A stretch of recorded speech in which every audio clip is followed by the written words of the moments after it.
Welcome back to Live Now from Fox, and good morning to you if you're just now tuning in. This Wednesday morning, we're following some breaking news as it relates to the Internal Revenue Service. This coming in from the Associated Press. They report the IRS is drafting plans to cut its workforce by as much as half through a mix of layoffs, attrition, and incentivized buyouts, according to two people familiar with the situation.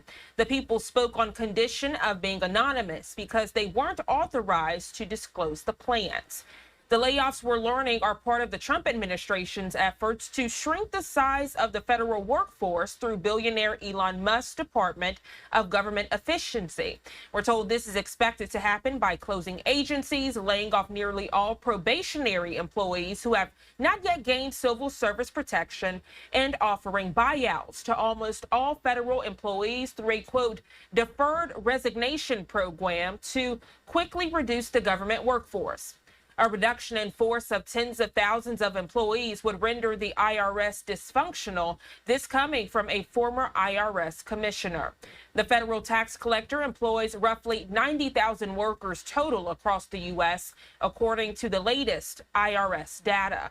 People of color make up 56% of the IRS workforce. Women represent 65%.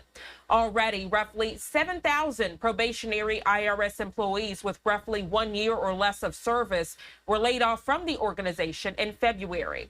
The organization also offered IRS employees, along with almost all federal employees across the government, deferred resignation program buyouts through IRS employees involved in the 2025 tax season.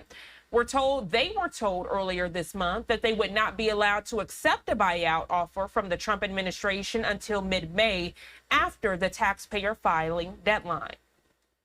In addition to the planned layoffs, the Trump administration intends to lend IRS workers to the Department of Homeland Security to assist with immigration enforcement. In the letter sent in February, DHS Secretary Kristi Noem asked Treasury Secretary Scott Bessent to borrow IRS workers to help with ongoing immigration crackdown efforts. So a lot to discuss this morning as it relates to this topic. If you're just now tuning in, we're learning the IRS is drafting plans to cut as much as half of its 90,000 person workforce. Of course, this is a developing story, so make sure you are staying tuned to Live Now from Fox.